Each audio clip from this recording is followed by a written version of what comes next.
रहे हैं lead India TV news. Lead India TV produce WTM smart TV presents.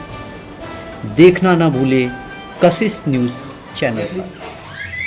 नमस्कार, मैं इस समय रांची झारखंड में लीड इंडिया टीवी से साहिल श्रीवास्तव आप सभी को बताते हुए बहुत हर्ष हो रहा है कि आज मैं रांची के उस शहर में उस शख्सियत से मिलने आया हूँ जिनकी पहचान और जिनकी आवाज़ और जिनके कार्यों को सभी लोग जानते हैं।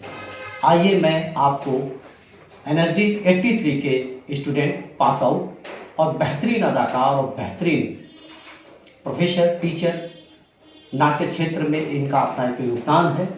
तो मलकानी साहब नमस्कार। नमस्कार। तो मैं ये चाहता हूँ कि आप थोड़ा सा एक आपकी जो यात्रा रही है वो थोड़ा विस्तार से बताइए और आज के परिवेश में आप क्या एक नई चीज़ आज के नई युवा को दे रहे हैं। देखिए, मैं तो born and brought up Banaras का हूँ। वहीं से बनारस हिंदू विश्वविद्यालय जो मालवीय जी का पवित्र संस्थान, वहाँ से मैंने कॉमर्स में पोस्ट ग्रेजुएशन किया।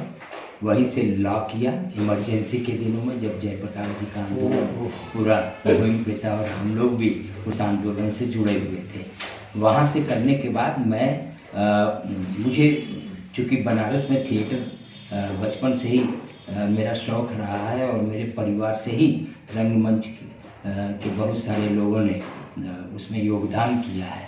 उस समय पंडित सीताराम चतुर्वेदी थे जिनके साथ जो ग्रुप था वो, उसमें हमारी तमाम बहनें हैं, लड़कियों की बहुत कमी होती थी उस जमाने में। वो लोग सब लोग करते थे। तो मैं रिहर्सल में जाता था तो वहीं से नाटक का कीड़ा लग गया। और फिर मुझे घर वालों ने कहा कि भाई हिंदी रंगमंच में तो पैसा मिलता नहीं है, पहले तुम अपने रोजी रोटी ब्रेड बटर का इंतजाम करो। तो मैं ऐसे नौकरी की तलाश में था जिसमें कि मुझे पूरा समय मिले कि मैं रंगमंच के साथ जुड़ सकूं। तो बहुत सारी बैंक की नौकरी छोड़ी, शिपिंग कॉरपोरेशन में, फिर रत्नाकर शिपिंग कंपनी में, चूँकि कॉमर्स का वो ज़माना था जबकि नौकरियां बहुत मिलती थी। बिल्कुल। तो वो सब नौकरियां छोड़ छाड़ के मैं प्रोफेसर बना एक सरकारी महाविद्यालय में, रांची विश्वविद्यालय के। और यहीं से मेरी यात्रा 1981 से शुरू हुई। 81 में ही युवा रंगमंच रांची ग्रुप की स्थापना हम लोगों ने की। उसे बिहार सरकार रजिस्ट्रेशन विभाग से रजिस्टर्ड कराया और वहीं से यात्रा शुरू हुई। 83 से 86 मैं राष्ट्रीय नाट्य विद्यालय चला गया। वहाँ से मैंने डिप्लोमा लिया 3 साल का डायरेक्शन में। यूनिवर्सिटी से छुट्टी मिल गई मुझे क्योंकि हमारे कुलपति ने हमारी प्रतिभा देखी थी। Doctor A.K. धान थे उस समय वाइस चांसलर, जो UPSC के भी मेंबर थे, बड़े विद्वान आदमी थे। तो और साहित्य के प्रेमी थे, इंग्लिश के चूँकि प्रोफेसर थे वो किसी समय में। तो उन्होंने कहा कि नहीं मलकानी तुम चले जाओ, मैं छुट्टी दे दूँगा। तो मैं 28 साल की अवस्था में गया राष्ट्रीय नाट्य विद्यालय और वहाँ से आने के बाद 3 साल का वापस अपने ग्रुप से जुड़ा। राष्ट्रीय नाट्य विद्यालय की ट्रेनिंग के बाद कॉलेज में ड्रामा सोसाइटी जो मैंने 81 में बनाया था उसके साथ जुड़ा और तमाम युवाओं को जुड़ा। और मुझे याद नहीं है लेकिन ये है कि लगभग 2000 युवा मुझसे प्रशिक्षित होके निकले हैं, जिसमें बहुत सारे लोग राष्ट्रीय नाट्य विद्यालय गए, कुछ लोग मध्य प्रदेश नाट्य विद्यालय गए, कुछ लोग भारतेंदु नाटक अकादमी गए और वहाँ से ट्रेन होके आजकल बॉम्बे में है। बहुत सारे लोग थिएटर कर रहे हैं। बहुत सुंदर सर। एक अभी आज के परिवेश में जो हिंदी थिएटर है, जैसे गुजराती थिएटर है, मराठी थिएटर है, तो हिंदी थिएटर उतना कमर्शियल नहीं है, जबकि मराठी थिएटर बहुत कमर्शियल है, गुजराती थिएटर बहुत कमर्शियल है। तो क्या ये पूरे हिंदुस्तान में ऐसा ही है या कुछ प्लेस में हिंदी भी कमर्शियल थिएटर हो गई है? देखिए, हिंदी का जो रंगमंच है वो पैशन का थिएटर है। एक ग्रुप आता है और 3 साल 4 साल काम करता है और फिर वो या तो ड्रामा स्कूल में चला जाता है या फिर महानगरों में पलायन कर जाता है या फिर बॉम्बे चला जाता है। तो मुझे नहीं लगता कि कॉमर्शियल थिएटर हिंदी में अभी तक तो मेरी नज़र में शुरू नहीं हुआ। हम लोग यदा कदा, चाहे लखनऊ है, इलाहाबाद है, कानपुर है या फिर गोरखपुर है, बनारस है, रांची है, पटना है, जमशेदपुर है, ये तमाम जो हिंदी बेल्ट है, या इवन जयपुर को ले लें, Yes, yes. राजस्थान को ले लें, मध्य प्रदेश को ले लें, यहाँ पे कुछ कुछ पॉकेट्स हैं जहाँ पे कि टिकटेड सेल होती है, पर वो टिकटेड सेल इतनी नहीं होती है कि उससे ब्रेड बटर कलाकारों का खूब मिल चले। सके। तो वो मैं ये मानता हूँ कि हिंदी रंगमंच अर्ध व्यावसायिक हो सकता है, यस, अर्ध व्यावसायिक हो सकता लेकिन है, कला के पूर्ण व्यावसायिक नहीं हो सकता। उसके बहुत सारे रीजन भी हैं कि एक तो इंफ्रास्ट्रक्चर नहीं है। अब आप देखिए रांची आप आए हैं, रांची में आप पूछ लें कितने थिएटर के हॉल हैं, एक भी नहीं है। जो भी हॉल है वो पब्लिक सेक्टर के सेमिनार हॉल है। या रांची विश्वविद्यालय ने अभी हाल फिलहाल में 3-4-5 साल पहले आर्यभट्ट हॉल बनाया है, वो भी एक सेमिनार हॉल है। वहाँ कोई मॉडर्न फैसिलिटी जैसे लाइटिंग की, sound system, light system, acoustic अच्छा हो, या सीलिंग खुली हुई हो ताकि हम ऊपर से भी अगर कोई सेट लगा सके तो यहाँ तो सब सीलिंग बंद कर देता है क्योंकि यहाँ के आर्किटेक्ट उस तरह का बनाते हैं, या तो नॉलेज नहीं है, नॉलेज नहीं है, और हम लोगों से कभी कंसल्ट करते नहीं कि मैं बताऊं, क्योंकि हम लोग तो अक्सर यही होता है, प्रोफेशनल डिग्री धारी है कि हम बता सकते हैं और ऑडिटोरियम को डिजाइन कर सकते हैं। तो एक तो इंफ्रास्ट्रक्चर की सुविधा नहीं है। अगर हिंदी रंगमंच को व्यावसायिक बनाना है तो हिंदी राज्यों के सरकारों को चाहिए कि वो रेperटरी बनाए, स्टेट रेperटरी बनाए। जैसे एक प्रयास कारण जी के समय में और अर्जुन सिंह जब थे सीएम मध्य प्रदेश के, तो भारत भवन बना, भारत भवन रंगमंडल बना। एक प्रयास जब डॉक्टर ये हमारे प्रोफेसर मोहन महर्षि जब प्रोफेसर थे वहाँ पंजाब विश्वविद्यालय के डिपार्टमेंट ऑफ इंडियन थिएटर में, तो वहाँ भी यूजीसी के थ्रू उन्होंने एक बनाया रंगमंडल, पर वो यूजीसी का बहुत टाइम बाउंड एक टाइम फ्रेम का वो था, रंगमंडल बंद हो गया। तो मुझे लगता है कि चाहे झारखंड की सरकार हो, बिहार की सरकार हो, उत्तर प्रदेश की सरकार हो, मध्य प्रदेश, राजस्थान, यहाँ हिंदी रंगमंच को और हिंदी कलाकारों रंगमंच के कलाकारों को अगर प्रोत्साहित करना है तो आप रंगमंडल बनाइए और रंगमंडल में बजाते ग्रेड 1 ग्रेड 2 करके 2 तरह के आर्टिस्ट रखिए जिन्हें अच्छा खासा आप पैसा दें। तो मुझे लगता है कि एक व्यावसायिकता और एक पेशेवर स्किल वो हिंदी रंगमंच में आएगा। अच्छा, अभी आप तो आपका रेगुलर क्लासेस चलता रहता है, रेगुलर ड्रामा करते रहते हैं, तो मैं ये जानना चाहता हूँ कि आज की जो युवा है, जब आप उनको ट्रेन करते हैं तो उनके दिमाग में थिएटर के प्रति ज़्यादा समर्पण है या उन्हें लगता है यहाँ से सीख कर सिनेमा के प्रति समर्पण ज़्यादा है? आज के युवा सबसे पहले तो साधना नहीं करते, कमिटमेंट नहीं है युवा, वो फेसबुकिया और ट्विटर और इंस्टाग्राम के हीरो है। उन्हें लगता है वही सुनती टिकटॉक और ये सब बनाना, वो बहुत लॉन्ग टर्म जो एक कमिटमेंट होता है, एक साधना है, कला एक साधना है, अभिनय का शास्त्र है और अभिनय एक साधना है। यस, कुछ लोगों में गॉड गिफ्टेड आता है, लेकिन अब का जो समय है वो पढ़े लिखे प्रशिक्षित लोगों का है जो अभिनय में प्रशिक्षित हो। तो एक तो मुझे लगता है ऐसा कि एक्टिंग को लेकर अगर काम करना है तो ये एक साधना है। और आज का युवा शॉर्टकट मेथड पे चलता तो है। शॉर्टकट मेथड में आप, मैं तो ऐसे बहुत सारे लोगों को जानता हूँ जो बम्बई गए और वहाँ से बड़ा पाव खा के और किडनी खराब करके वापस अपने अपने शहरों में लौटा है। छोटे छोटे शहरों से गए, उन्होंने 1 नाटक किया, 2 नाटक किया, उनको लगा कि अब हम हीरो हो गए और बॉम्बे चले गए। तो बॉम्बे तो परफेक्ट समुद्र है और वहाँ पे पके हुए लोग चाहिए ना। यस बिल्कुल, वहाँ तो मजे हुए लोग चाहिए, मजे हुए लोग चाहिए, क्योंकि आपको जिंदगी में अपॉर्चुनिटी आपके दरवाजे पे एक ही बार आती है बम्बई में, 2 बार 3 बार नहीं आती, उसमें आप निकल गए तो निकल गए।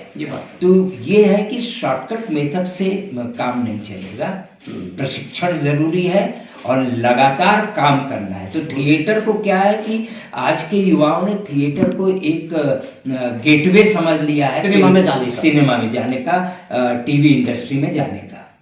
अच्छा सर, अभी जैसे आजकल के जो युवा हैं वो आज मीम्स बनाते हैं, गानों पे प्ले करते हैं, मुझे लगता है कि मतलब बेस्ट एक्टर, आपको भी फील होता था, हमने वो देखा है।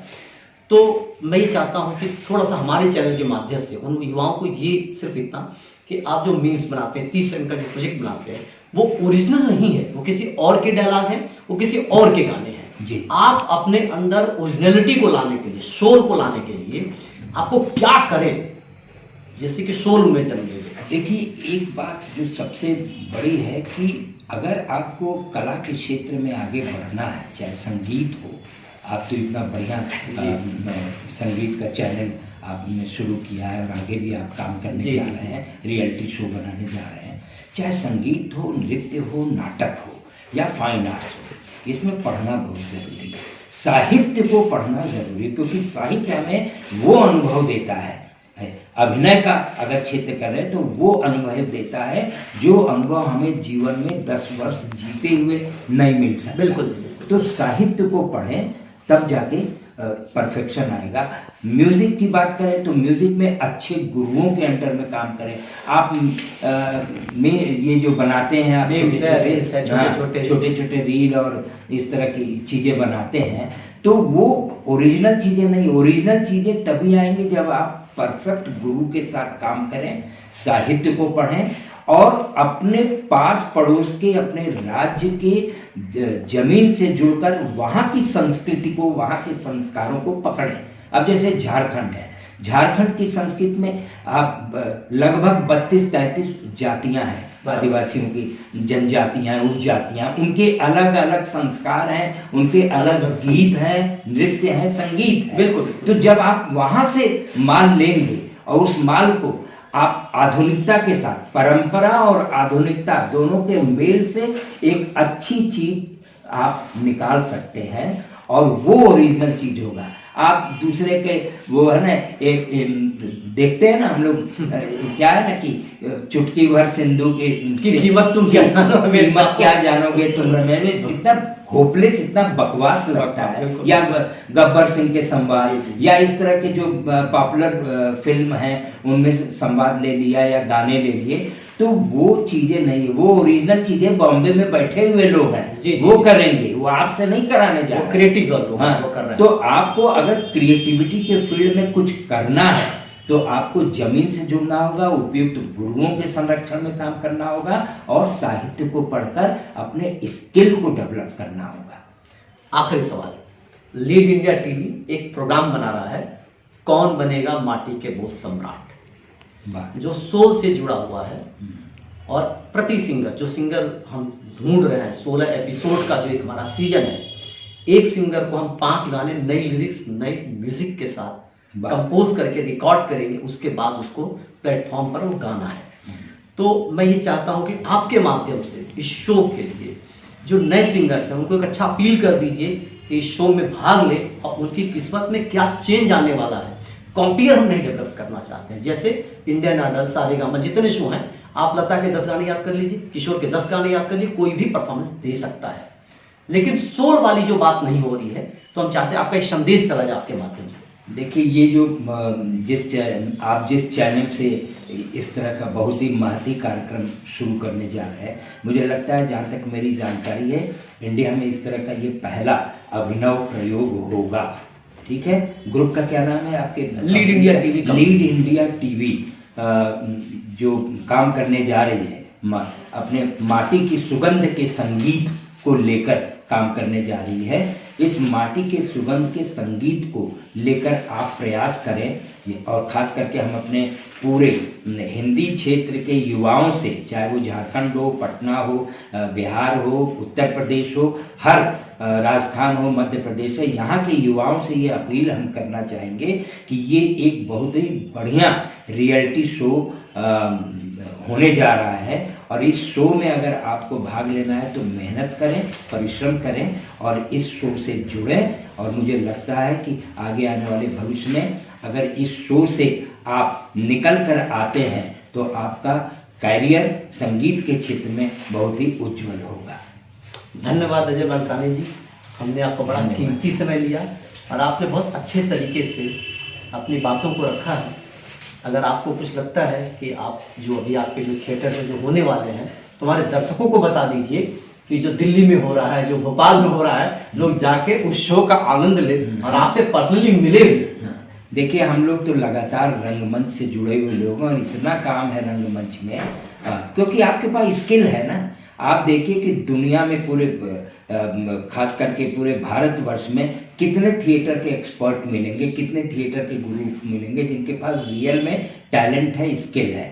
तो हम लोग 81 से यहाँ युवा रंगमंच रांची काम कर रहा है, पूरे देश में घूम घूम के हम नाटक करते हैं। अभी हमारा शो भोपाल में है, वहाँ पे जन क्रांति युवा महोत्सव जो मध्य प्रदेश सरकार हर साल कराती है शहीद भवन में, वहाँ उद्घाटन सत्र का पहला उद्घाटन नाटक उल गुलान जो मैंने ही निर्देशित किया है, परिकल्पना और लेखन सब कुछ मेरा है। इस नाटक का शो लगभग 25 कलाकारों को लेकर हम जा रहे हैं। 10 जनवरी को उद्घाटन सत्र में शहीद भवन भोपाल में ये नाटक हमारा है, और 12 जनवरी को संगीत नाटक अकादमी का जो ओपन एयर थिएटर है नई दिल्ली में मंडी हाउस के पास, तो वहाँ पे इसका शो हो रहा है मेघदूत थिएटर में 12 जनवरी को।